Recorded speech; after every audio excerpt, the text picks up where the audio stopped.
अब देखो, एक आदमी कनक्कू अपनी गर्लफ्रेंड को छेड़ने वाले का हाथ काट देता है और जेल चला जाता है। वापस आता है तो पता चलता है कि उसकी गर्लफ्रेंड ने उसी आदमी से शादी कर ली है जिसका हाथ काट कर वो जेल गया था। फिर उस पर एमएलए को भी मारने का आरोप लग जाता है, जिसके बाद पूरे शहर के गुंडे कनक्कू को मारने के लिए उसके पीछे पड़ जाते हैं। लेकिन क्या सच में कनक्कू ने एमएलए का खून किया है? इस सवाल का जवाब जानकर आप भी शॉक्ड हो जाओगे। वीडियो में मैं इस फिल्म की पूरी कहानी को एक्सप्लेन करने वाला हूँ। फिल्म का नाम है अक्यूज्ड। तो आप लोग इस फिल्म को भी एक बार जरूर देख लेना। आप लोग वीडियो को लाइक करो। मैं कहानी शुरू करता हूँ। कहानी की शुरुआत में हम कांस्टेबल वंदन को देखते हैं। वो एसीपी के घर पर होते हैं। तभी एसीपी को इंस्पेक्टर सरगुनम का कॉल आता है। दरअसल कुछ दिन पहले एमएलए के घर पर ही उसका मर्डर हो गया था। पुलिस वालों ने एक अक्यूज्ड कनक्कू को अरेस्ट कर लिया था। उन्हें आज ही कनक्कू को सेंट्रल जेल से लेकर जाना है, क्योंकि कल सुबह 9 बजे कोर्ट में इस केस की सुनवाई होने वाली है। उन्हें कल सुबह 9 बजे कनक्कू को कोर्ट में पेश करना होगा। इंस्पेक्टर सरगुनम ने कनक्कू को कोर्ट लेकर जाने के लिए एक टीम बनाई थी और वो एसीपी को फोन पर यही सब कुछ बता रहा होता है। लेकिन सरगुनम की टीम में एक बूढ़ा कांस्टेबल भी था, तो एसीपी उसे कहते हैं कि केस बहुत सेंसिटिव है और उस बूढ़े कांस्टेबल को लेकर जाना ठीक नहीं होगा। वो बूढ़े कांस्टेबल की जगह पर वंदन को उनके साथ जाने के लिए कहता है। वंदन पुलिस स्टेशन जाता है, रजिस्टर में एंट्री करके अपने लिए एक राइफल ले लेता है। फिर इंस्पेक्टर सरगुनम और बाकी टीम के मेंबर्स से मिलता है। आज से पहले सरगुनम एसीपी के घर पर रहकर सिर्फ घर के काम देखता रहता था, एक तरह से उनके घर का नौकर था। लेकिन आज पहली बार वो फील्ड वर्क के लिए जा रहा है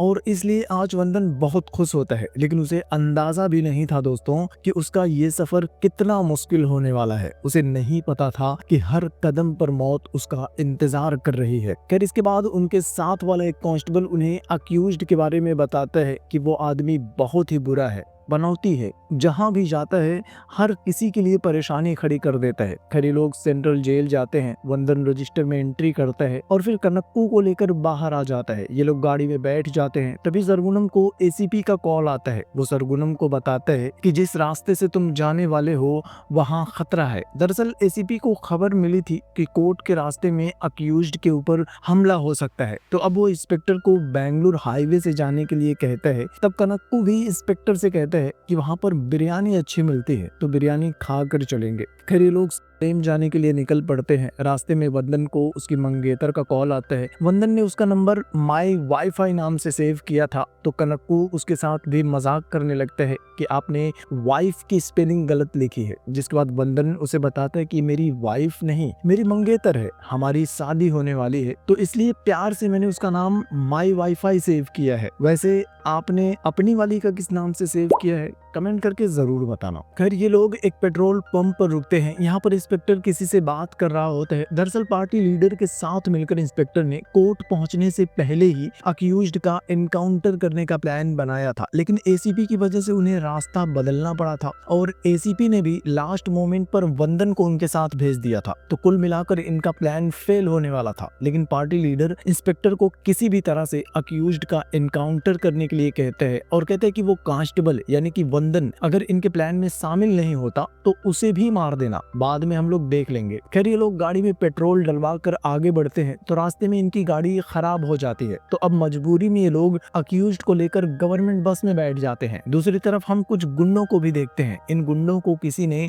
कनक्कू को मारने के लिए हायर किया था। गुंडों को भी एक कॉल आता है कि कनक्कू को गवर्नमेंट बस से लेकर जा रहे हैं, जिसके बाद गुंडे भी कनक्कू को मारने के लिए निकल पड़ते हैं। इधर बस में कनक्कू और वंदन दोनों एक ही सीट पर बैठे होते हैं। तब बातें करते हुए कनक्कू वंदन को अपने बारे में बताता है और फ्लैशबैक में हम कनक्कू की स्टोरी को देखते हैं। कनक्कू अपनी बहन के साथ रहता था। उनकी कॉलोनी में एक लड़की थी मलर। कनक्कू और मलर दोनों एक दूसरे से प्यार करते थे। मलर की दादी मार्केट में फूल बेचने का काम करती थी, तो कनक्कू भी अक्सर उनके ठेले पर मलर को देखने के लिए जाता था। कनक्कू की बहन जब भी काम पर चली जाती थी तो कनक्कू और मलर दोनों उसके घर में गुटर गूं करते थे। मलर अक्सर अपनी दादी से झूठ बोलकर कनक्कू के साथ घूमने के लिए, फिल्म देखने के लिए जाती थी। पूरी कॉलोनी को उन दोनों की लव स्टोरी के बारे में मालूम था, लेकिन मलर की दादी कनक्कू को बिल्कुल भी पसंद नहीं करती थी। खैर इधर प्रेजेंट में वो गुंडे आकर बस में बैठ जाते हैं। उन्हें देखते ही कनक्कू को एहसास हो जाता है कि कुछ तो गड़बड़ होने वाला है। वो गुंडे अपने चेहरे पर रुमाल बांधते हैं और फिर पूरे बस में मिर्च पाउडर फेंकने लगते हैं। गुंडे कनक्कू को मारने के लिए आगे बढ़ते हैं, लेकिन वंदन उनके साथ फाइट करने लगता है। एक गुंडा ड्राइवर की गर्दन पर भी चाकू रख देता है। डर के मारे ड्राइवर बस संभालने की कोशिश करता है, लेकिन बस एक बड़े से पत्थर से टकरा कर पलट जाती है। वंदन किसी तरह से कनक्कू को उस बस से बाहर निकालता है। कनक्कू की गर्दन पर थोड़ा सा चाकू लग गया था, तो अब वंदन उसे एक ऑटो में बिठाता है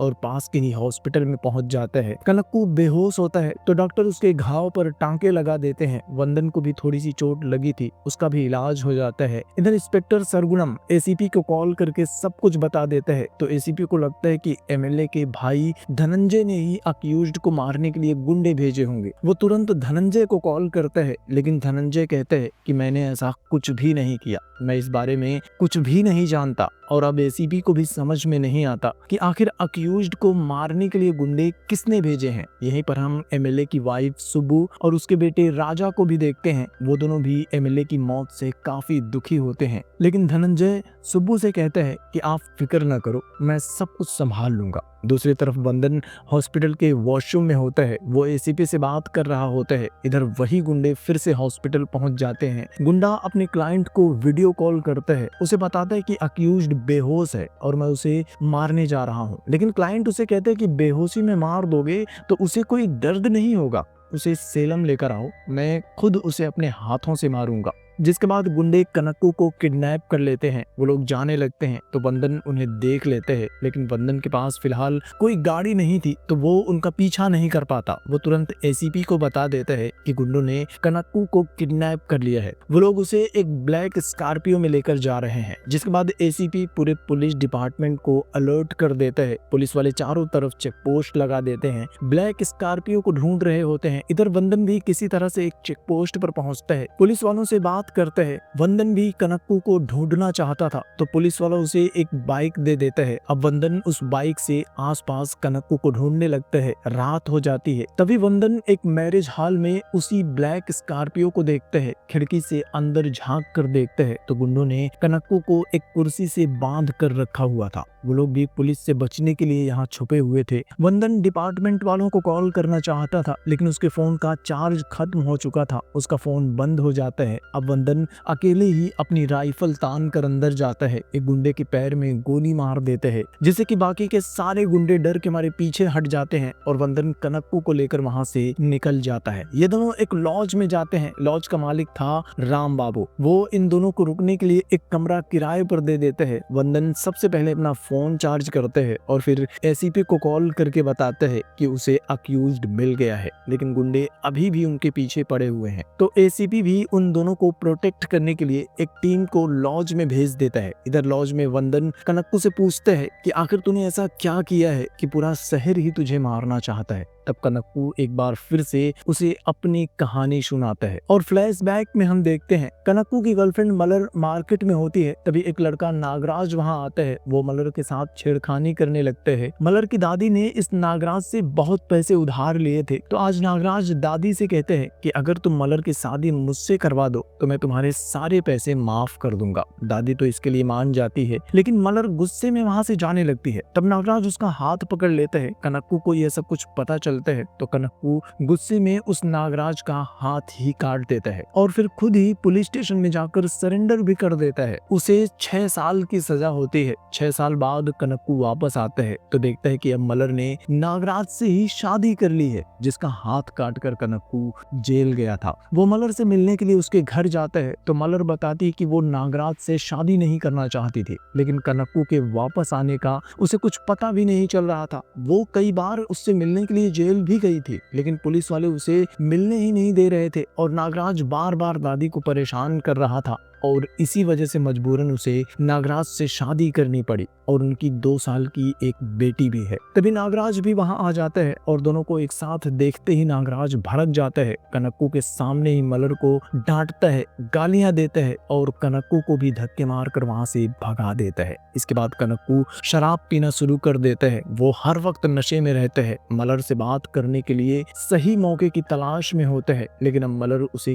कहीं भी देखती है तो इग्नोर करके चली जाती जाती है। फिर एक दिन मलर खुद ही कनक्कू से बात करने के लिए जाती है। उसे बताती है कि वो अपनी शादी से बहुत खुश थी, लेकिन जब से कनक्कू वापस आया है तब से उसकी जिंदगी नर्क बन गई है। नागराज अब हर रोज उसे टॉर्चर करता था, मारता था, गालियां देता था। वो कहती कि आज के बाद से मैं तुम्हें देखना भी नहीं चाहती। उसकी बातें सुनकर कनक्कू का दिल पूरी तरह से टूट जाता है। रात में कनक्कू बस स्टॉप पर अकेला बैठा होता है। वो बस मलर के बारे में ही सोच रहा होता है। तभी नागराज भी वहां आ जाता है। आज वो पूरे नशे में था और कनक्कू से बहस करने लगता है। कनक्कू अनजाने में उसे धक्का देता है तो नागराज सड़क के किनारे एक रॉड के ऊपर गिर जाता है। रॉड उसकी गर्दन में घुस जाती है और वहीं पर नागराज की मौत हो जाती है। कनक्कू से यह सब कुछ अनजाने में हो गया था। थोड़ी देर तक तो उसे समझ में नहीं आता कि उसे करना क्या है। फिर कनक्कू पास में ही एक गड्ढा खोदकर नागराज की लाश को दफन कर देता है। उसकी स्कूटी को पास के ही तालाब में फेंक देता है और चुपचाप घर वापस आ जाता है। 4 दिन बाद मलर अचानक से उसके घर आती है। वो कनक्कू को बताती है कि उसकी बेटी की तबीयत बहुत खराब है और नागराज पिछले 4 दिन से गायब है। उसका फोन भी बंद आ रहा है। जिसके बाद कनक्कू मलर के साथ उसकी बेटी को लेकर हॉस्पिटल जाता है तो डॉक्टर बताती है कि उसकी बेटी को बोन मैरो कैंसर है, जिसका इलाज यहाँ नहीं हो सकता।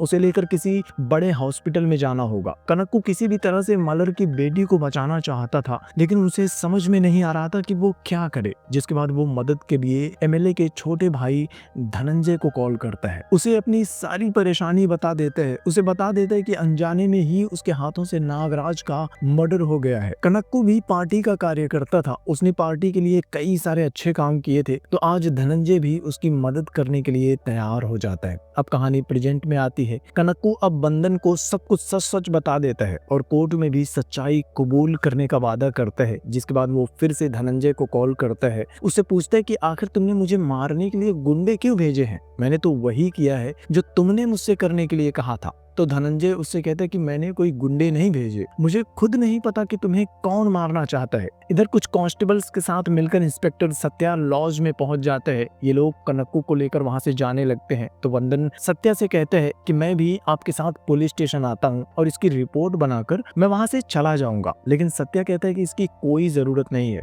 तुमने चेक पोस्ट पर जिससे बाइक ली थी, जाओ उसे बाइक देकर आ जाओ। सत्या कनक्कू को लेकर चला जाता है, लेकिन उसकी बातों से वंदन को शक हो जाता है कि शायद ये लोग कनक्कू का एनकाउंटर करने वाले हैं। तो वंदन उन लोगों का पीछा करने लगता है। रास्ते में इंस्पेक्टर एक जगह पर रुकता है और बिना डरे वंदन के सामने ही कनक्कू का एनकाउंटर करने की तैयारी करता है, क्योंकि उसका प्लान था कि कनक्कू का एनकाउंटर करने के बाद अगर वंदन ने हमारा साथ नहीं दिया तो वो वंदन को भी मार देगा और सारा इल्जाम कनक्कू के ऊपर डाल देगा। लेकिन तभी लॉज का मालिक राम बाबू ही उनका पीछा करते हुए वहां पहुंच जाते हैं। उसके पीछे पीछे वो गुंडे भी वहां पहुंच जाते हैं जो शुरू से ही कनक्कू को मारने के लिए उसके पीछे पड़े हुए थे। अब पुलिस वालों और उन गुंडों के बीच में फायरिंग होने लगती है। इधर मौका पाकर वंदन कनक्कू और राम बाबू के साथ वहां से भाग जाता है। इसके बाद सत्या तुरंत एसीपी को कॉल करके सब कुछ बताता है कि वंदन अक्यूज्ड को लेकर भाग गया है और उनका प्लान एक बार फिर से फेल हो गया है। मतलब कि एसीबी भी अब इनके साथ उनके प्लान में मिला हुआ था। दरअसल पार्टी का एक सीनियर लीडर था और वो एमएलए की मौत का बदला लेना चाहता था और उसी के कहने पर सारे पुलिस वाले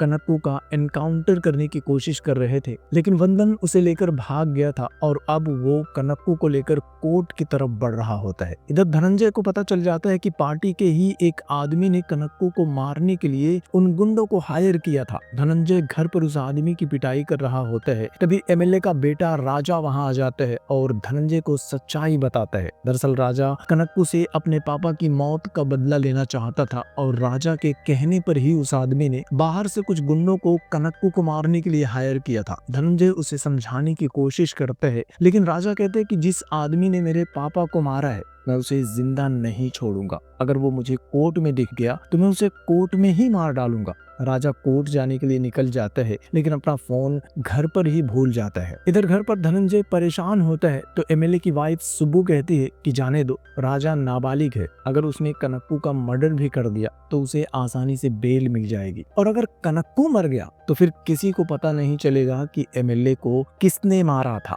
और इसी के साथ फ्लैशबैक में हमें बताया जाता है कि असल में एमएलए की मौत कैसे हुई थी। अब देखो, धनंजय और सुब्बू यानी कि देवर भाभी का नाजायज संबंध होता है और उस रात दोनों रोमांस कर रहे होते हैं। तभी एमएलए भी वहां पहुंच जाता है। दोनों को उस हालत में देखते हैं तो दोनों की पिटाई करने लगता है। तो जल्दी जल्दी में धनंजय हथियार उठाता है और अपने ही भाई को जान से मार देता है। मर्डर करने के बाद दोनों परेशान बैठे होते हैं। इन्हें समझ में नहीं आ रहा था कि अब आगे करना क्या है। ठीक उसी टाइम पर धनंजय को कनक्कू का फोन आता है। कनक्कू परेशान था, उसे मलर की बेटी को बचाने के लिए धनंजय की हेल्प चाहिए थी। बदले में वो कुछ भी करने को तैयार होते हैं। जिसके बाद धनंजय उसे अपने घर बुलाते हैं, उसे सब कुछ सच सच बता देते हैं। धनंजय कनक्कू के साथ एक डील करते हैं कि अगर वो एमएलए के मर्डर का इल्जाम अपने सर पर ले लेगा तो बदले में वो एक अच्छे से हॉस्पिटल में मलर की बेटी का इलाज करवा देगा। कनक्कू तुरंत इसके लिए मान जाता है और जिस हथियार से धनंजय ने एमएलए का मर्डर किया था, कनक्कू वो हथियार लेकर भाग जाता है। कुछ दिन पहले पार्टी ऑफिस में एमएलए ने सबके सामने कनक्कू को थप्पड़ मारा था, तो अब कनक्कू ऐसा दिखावा करते हैं कि उसी थप्पड़ का बदला लेने के लिए ही कनक्कू ने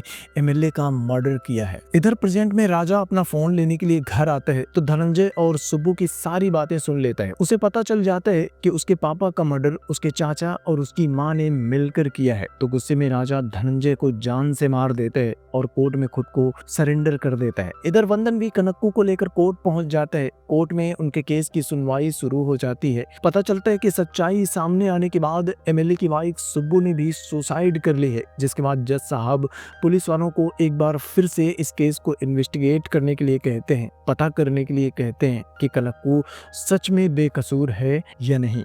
वंदन ने जिस तरह से अपनी जान हथेली पर लेकर कनक्कू को कोर्ट तक पहुंचाया था, जज साहब उसकी जमकर तारीफ करते हैं। सुनवाई खत्म होने के बाद कनक्कू बाहर आता है तो मलर उसके सामने खड़ी होती है। दरअसल पुलिस वालों को नागराज की लाश मिल गई थी। नागराज की कब्र में मलर को वही झुमका भी मिल गया था जो कनक्कू ने मलर के लिए खरीदा था। तो अब मलर को पता चल चुका था कि नागराज को किसने मारा है। कनक्कू से कहते हैं कि मैंने ये सब जानबूझकर नहीं किया था, लेकिन मलर को उसकी बात पर यकीन ही नहीं होता। हॉस्पिटल में उसकी बेटी की भी मौत हो गई थी। तो अब मलर भी कनक्कू के सामने ही अपनी गर्दन काट कर आत्महत्या कर लेती है। कनक्कू की बाहों में ही मलर की मौत हो जाती है और इसी गम में रोते हुए कनक्कू भी मर जाता है। लेकिन कहानी अपने पीछे कई सारे सवाल छोड़ जाती है, जैसे कि कनक्कू ने मलर के लिए नागराज का हाथ काट दिया था, क्या वो सही था या गलत? या फिर मलर ने कनक्कू को छोड़कर नागराज से शादी कर ली, उसे आप क्या कहेंगे? जाने अनजाने कनक्कू के हाथों से नागराज का मर्डर हो गया था, जिसके बाद उसने जिस तरह से मलर की बेटी को बचाने की कोशिश की थी, इसके बारे में आपकी राय कमेंट में जरूर बताना। वीडियो अच्छा लगा हो तो वीडियो को लाइक करना, शेयर करना और चैनल को भी सब्सक्राइब कर लेना। जल्दी मिलूंगा आपसे एक और नई वीडियो के साथ, तब तक के लिए थैंक यू।